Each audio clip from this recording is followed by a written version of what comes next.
Sa mga panalo for today's vlog, mag-install tayo ng crankcase sa left side. So ito nga pala yung crankcase natin ipapalit. So bakit natin papalitan? So naputol yung ganito niya, yung lagaw ng engine sprocket cover. Ayan, kung mapapansin nyo, iisa na lang natira. Ito yung sa taas. Okay. So ganito yung tsura niya. So mapapansin nyo, ibang klase yung kakabit namin na crankcase. So itong crankcase na to is pang R15 B3 B4 So, ang maganda dito, meron na siyang butas sa gitna. So, madali dito mag-top dead center para mag-tune up kayo. Kasi may pipihitan na kayo ng 17mm na sa magneto. So, ang gagawin natin dito is papalitan natin ito. Yan. Tapos, ililipat lang natin itong takip na ito. So, yan. Makasin na natin. So, ito lahat, dapat meron kayong 8mm na socket wrench. Siyempre, impact wrench meron din. At, pinaka-important, meron kayong pandikit, Para saan nga ba yung pandikit? Para dito yan. Kasi itong part na to, pag di nyo nilagyan ng pandikit yan, magtatagas yung langis mo dyan, okay? So, gamit tayo ng triband, okay? Silicone gasket. So, silicone gasket yung pinakamaganda. Ito namang 101 na to, 1101 pala. Ginagamit naman to dun sa mga part na, example sa may tensioner, tsaka dun sa pacing yung, halimbawa mayroong tama yung cylinder, o kaya yung crankcase. So, pwedeng pang remedyo pang remedyo lang, hindi kailangan gamitin. So, pinaka-importante ito nga, silicone gasket para hindi magtagas yung oil dito sa may part na to, sa may wire na magneto. So doon gamit yan. Huwag yung babaklasin na wala kayo nito kasi doon mag-umpisa yung tagas. Pwede naman pag yung stock pa rin ibabalik pa lang. Pero pag magpapalit kayo, siyempre lalagyan ng silicone gasket yan dyan. Okay? So tapos ililipat natin yung magneto saka yung tinatawag natin na pulser. Okay? So ang brand ng ating crankcase ay Yamaha Ihara. Ayan kita nyo yan. So, yan yung mga ginagamit ng mga R15 B4, B3, okay? Siyempre, dapat may sahod para yung langis natin dyan tutulo. Okay, angat nyo yung wire na to. Sa kaya tanggalin yung mga bolts na yan. So, ganito lang. So, lagi yung tandaan yung pinakamahaba konektado sa starter motor yan.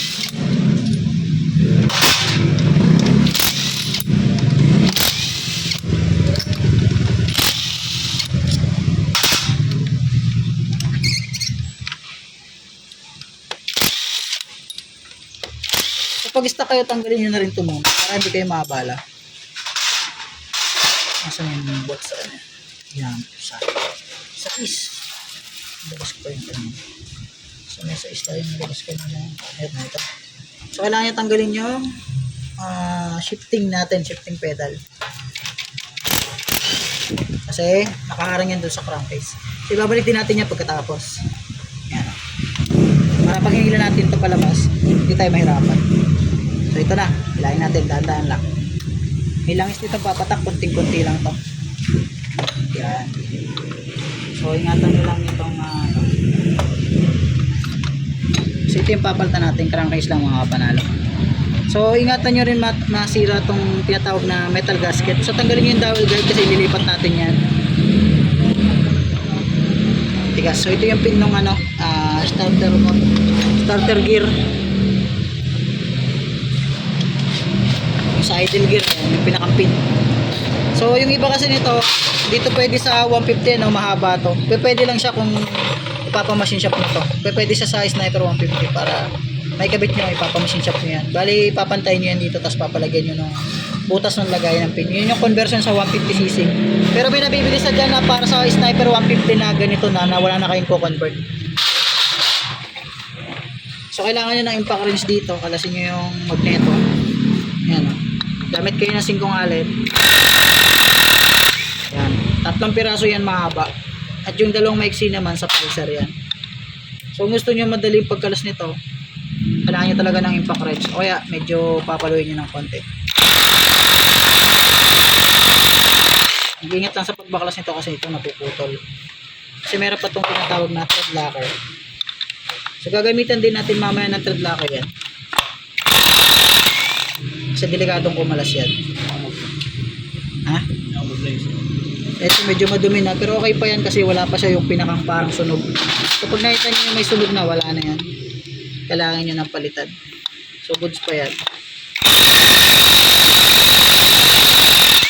So ano nga bang epekto ng magneto pag may problema siya? Una sa lahat, abnormal yung bato ng current supply kasi may problema na siya. Pangalawa, lagi nang nalobot yung battery natin. So hindi naman ito yung main cause, minsan yung tinatawag natin na rectifier.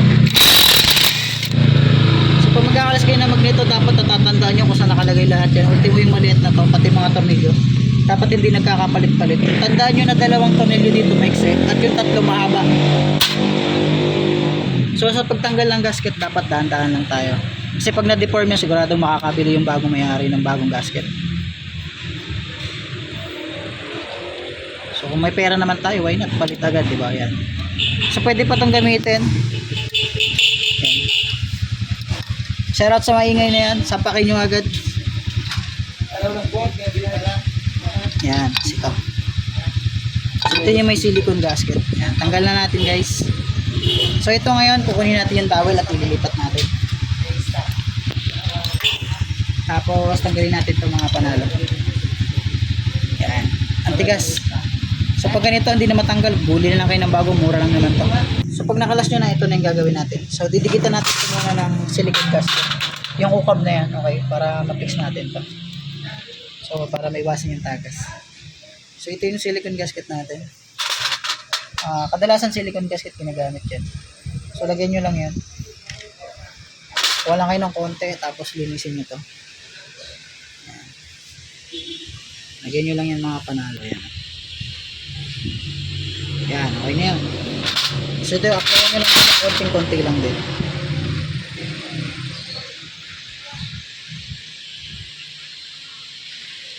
Yan. So kailangan nyo muna matuyo ng konti before nyo salita. So yung dowel guide, huwag nyo kalimutang ibalik. Ito yun.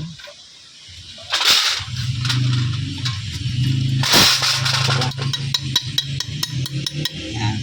Isa pa. Yan, patong.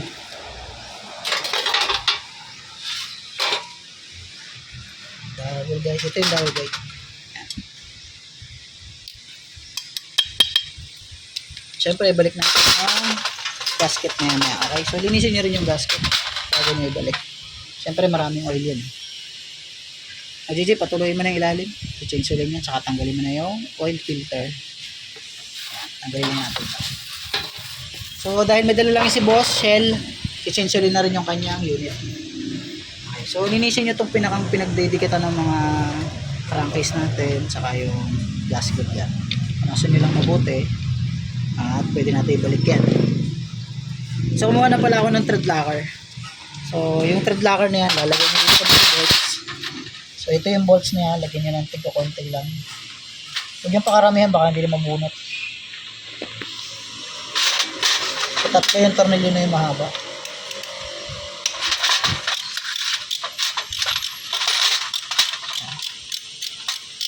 So gamit namin thread locker, shoutout sa Sun Racing yan, thread lock. Tapos salpak na natin yung magneto.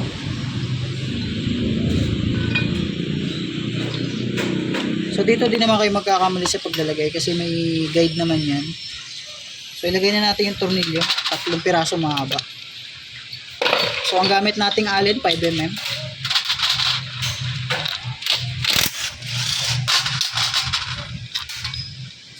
Tapos idikit na natin tong pulser, yung wire dito sa magneto. Ayan. So yan yung silicone gasket niya. Hawakan nyo lang na ganun, i-press nyo na agad. Tapos yung wire sa ilalim, huwag nyo ibabaw yan. Pag umigot yung magneto, flywheel magneto, yara na. Ano na yan, matatamaan yan. So dapat sa ilalim yan. Ayan, para hindi tamaan. So meron yung yung pinakang parang washer guide. Ayan. Para hindi umangat yung wire. Hindi rin kalimutan ibalik. So ganyan yung pwesto niya. At ibalik na natin yung 5mm na allen, dalawa. Itong kamay nyo dito sa taas, huwag nyo nang alisin sa pagkakapress kasi dumidikit na dyan yung gasket. Tapos barilin na natin ng allen 5 using impact pen. So huwag yung pakatuduhin, dapat tama lang.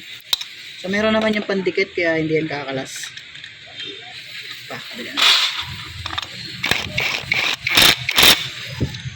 So pinasbukan na tayo ni JJ ng Bobby, walang ya. Sakto may patungan pala dito. So hand tight muna tayo para make sure na nakapasok lahat yung bolts. Dahil nasabi ko huwag nyo pakapwersahin ng higpit kasi may thread lock naman yan. baka kasi maputol. So, tamang hapit lang. Mas maganda kung meron tayong torque wrench. So isa na lang at ibabalik na natin. So additional pogi looks. So pag nabili nyo itong crankcase na to, wala talaga itong kasamang mga duo. Ang tawag sa mga bolts na yan ay duo cap. So ibalik na natin yung metal gasket. Yan. So ito na, finally kakabit na natin sa kanyang unit yung bagong crankcase. So dandahan lang tayo para hindi maipit yung ating gasket.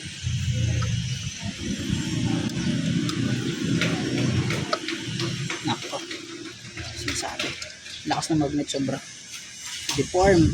Ayan, sinasabi ko, pilipit, hirap pag wala lang naghahawak.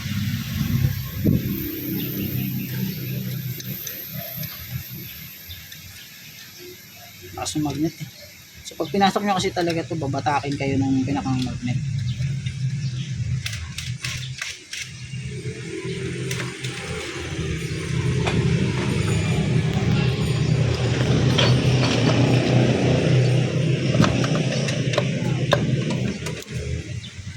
Sipatin nyo mabuti kung wala naipit na gasket.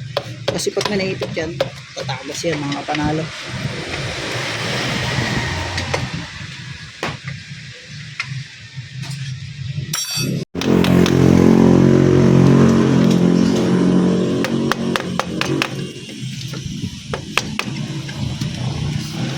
Balik na natin to.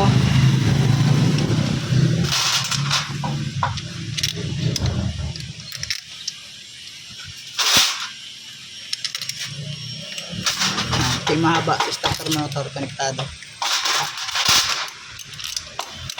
So itong maiitim talaga, automatic yan doon sa ilalim. So pag ganitong mga tight, dapat hand tight na lang ano. So hanap tayo ng pang higpit. Sa 8mm na T-rings gamit tayo. So pag nag-hand tight kasi tayo, mas mapipil natin na tama yung higpit ano, kumpara sa impact natin siya. So pag malalaking tornilyo, ini-impact na talaga namin yun. So pag ganitong maliliit, so hand tight lang.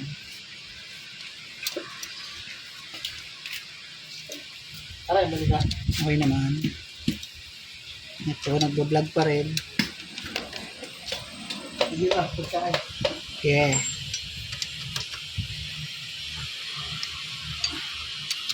Okay, so yung torque value nito is 8 Newton meter talaga. So hand tight lang tayo. Yan, tansya lang.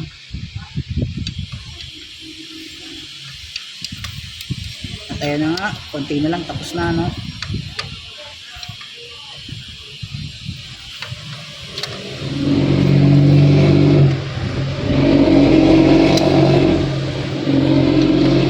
So yun mga panalo, tapos na yung installation natin ng crankcase sa left side. Yung ganun lang ka dali na ilagay. No? Basta alam nyo lang yung proseso, makakabit nyo ng maayos. At ingatan nyo lang sa paglalagay. No?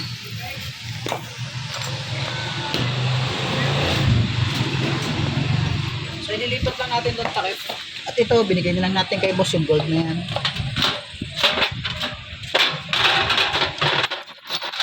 Ito na, yung takip. So wag niyo kalimutan lagyan ng o-ring ano. Ayan yung o-ring niya. So dapat may mga o-ring yan. Kasi pag wala yung o-ring, tatagas yung langis diyan. Minimal lang naman, pero yun nga lang magkakaroon ng dumi sa gilid. JJ pengin basahan. So ikpitan natin tama lang. Saka size alin, wag na pala, basahan na lang. So ikpitan natin lahat ng maayos. Yan. Ito na, pinasan na natin yung ating finish na in-install. So ngayon dalawa na ulit yung kakabitan ni sir ng engine sprocket cover na bolt.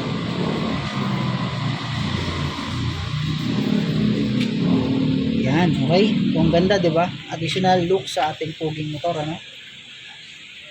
So ito, hayaan nyo lang na matuyo yan. Tingin ng gas, konti ilagay mo dito. Papanlinis natin. So yung tira-tirang ano, linisin nyo lang ng gasolina. So hindi naman tatagas yan kasi sa loob na yan. So yan lang mga panalo. Tapos na installation ng ating crankcase sa left side. So sana meron tayong makuha dito para ma-apply natin pag nasa biyahe tayo. For example na natumba yung motor, nabasag to, papalit tayo. So magagamit nyo yung video na to kung baga magiging guide nyo. Okay, so yun lang mga panalo, maraming salamat.